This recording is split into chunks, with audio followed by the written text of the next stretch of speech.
নমস্কার বন্ধুরা, অমৃত কথা বাংলা চ্যানেলে স্বাগত জানাচ্ছি। শ্রী হরি বিষ্ণু অশেষ কৃপা পেতে কমেন্ট বক্সে অবশ্যই লিখুন হরে কৃষ্ণা। বৈশাখ মাসে অক্ষয় তৃতীয়া শুভ দিন থেকে শুরু হয় জগন্নাথ দেবের চন্দন যাত্রা।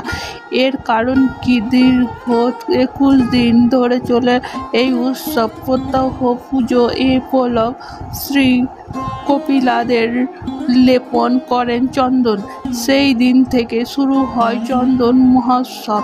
2024 সালে 1431 বঙ্গাব্দে চন্দন যাত্রা কবে শুরু হবে আর কবেই বা শেষ হবে যাত্রা, এই ভিডিওতে জানবো। এর পাশাপাশি আমরা জানবো চন্দন যাত্রা মাহাত্ম্য কথা, চন্দন যাত্রা উৎসব কিভাবে শুরু হয়েছিল। চন্দন যাত্রা এই বিশেষ দিনগুলিতে বাড়িতে শ্রীকৃষ্ণ বা নাড়ুগোপালকে সেবা করা কিভাবে সহজ সরল পদ্ধতিতে পুজো করা যাবে, পুজোর মন্ত্র সহ সবটাই জানবো এই ভিডিওতে যাবার আগে যারা অমৃত কথা বাংলা চ্যানেলটিকে সাবস্ক্রাইব করেননি তারা সাবস্ক্রাইব করে লাইক করুন এবং শেয়ার করে দিন প্রত্যেককে। ধার্মিক হয়ে নোটিফিকেশন ঘন্টাটি বাজিয়ে দেবে।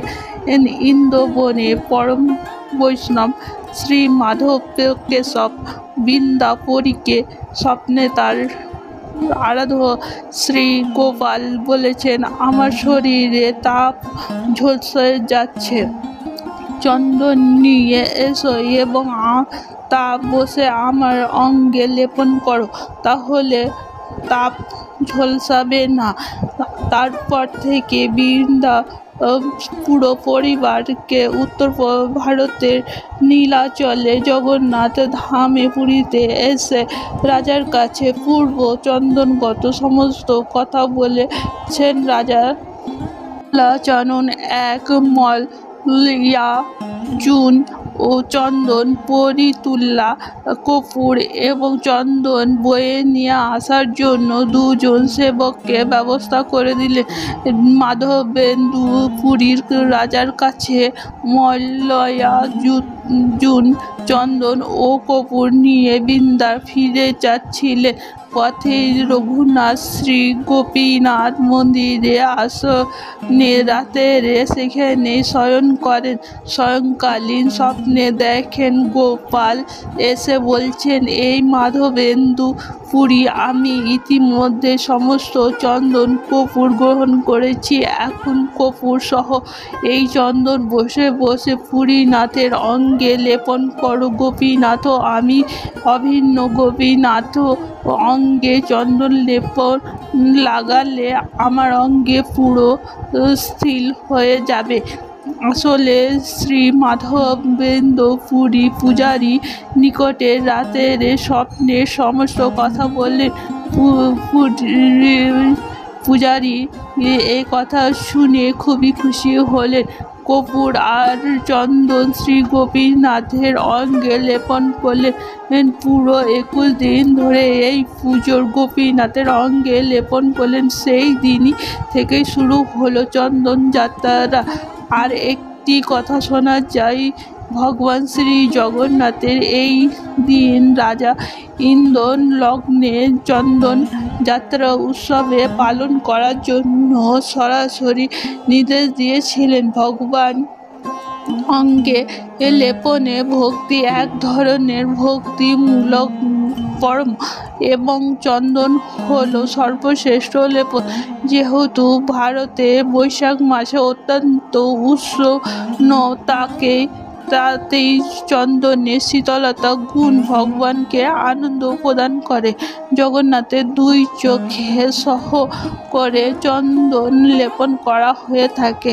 চন্দন যাত্রা চলাকালীন শ্রীকৃষ্ণের যে বেশগুলি পরানো হয় সেই বেশগুলি হলো নটকেশব, রাজাধিরাজ বেশ, গণবিহারী বেশ, বস্ত্রহরণ বেশ, মূর্তিকৃষ্ণ বেশ, হরতুলি বেশ, চন্দন নারায়ণ বেশ, লুঙ্গিনী বেশ, নটবর বেশ, শ্রীদাস মণ্ডল বেশ, পণ্ডব রত্ন বেশ, আঘাসুর বেশ, বধের বেশ, রঘুনাথ বেশ, চৈতন্য বেশ, শ্রী গোবর্ধনী বেশ, চিন্তামণি বেশ, গর্জধরী বেশ এবং নৌকা বিহারী বেশ। মাধবেন্দু পুরী মনে শ্রীকৃষ্ণ সকল জায়গায় বৃন্দাবন। মাসে এত গরম থেকে শ্রীকৃষ্ণকে শীতল প্রদান করলে এই সৃষ্টিও শীতল হবে।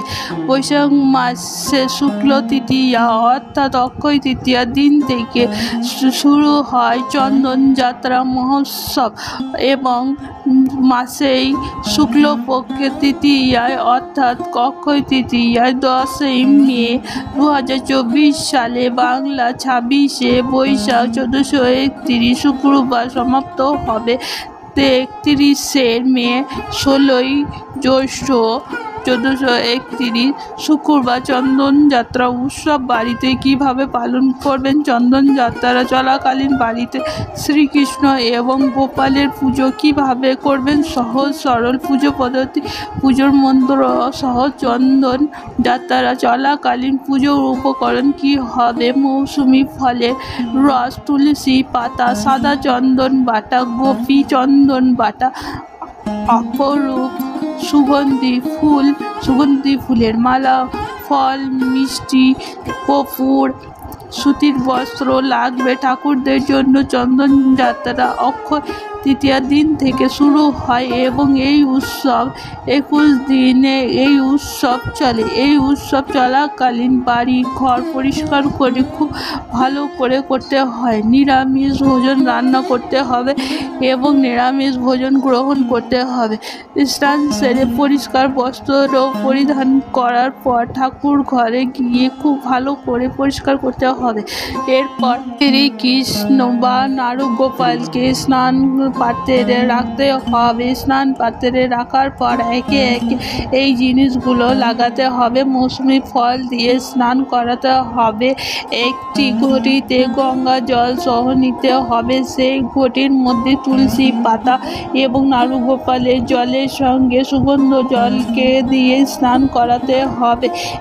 যখন স্নান করাবেন, স্নান করার মন্ত্রটি বলতে হবে ওম যোগায় যোগে সবায় যোগে পতায় যোগে সম্ভায় গোবিন্দায় নমো নমঃ ইদম স্নান সমর্পয়ামি। এই মন্ত্রটি বলবেন। যদি আপনার কাছে প্রত্যেক দিন ফলের রস না পান তাহলে গোলাপ জল থাকলে সেটার সঙ্গে গঙ্গা জল ও তুলসী পাতা দিয়ে ঠাকুরদের স্নান করাতে হবে। স্নান সম্পূর্ণ হলে ঠাকুরদের স্নান পাত্র থেকে তুলে গিয়ে তাদেরকে মুছে দিতে হবে। এরপর সাদা চন্দন এবং গোপী চন্দন বেটে দেবে। এরপর এই চন্দনের মধ্যে কর্পূর মিশিয়ে দেবে। এই মিশ্রণটি ঠাকুরদের সর্বাঙ্গে খুব ভালো করে লাগিয়ে দেবেন। এরপর সুতির বস্ত্র সাদা বা হলুদ রঙের ঠাকুরদের পরাবেন এবং ঠাকুরদের সিংহাসনে বিরাজমান করবেন। এরপর ঠাকুরদের সুগন্ধি ফুল দিয়ে সুগন্ধি মালা দিয়ে খুব ভালো করে সাজিয়ে দেবেন। ঠাকুরদের অঙ্গে পাশাপাশি সর্বত্র সুগন্ধি করে তুলবেন এবং এর জন্য গোলাপের সেন্ট ব্যবহার করতে পারেন।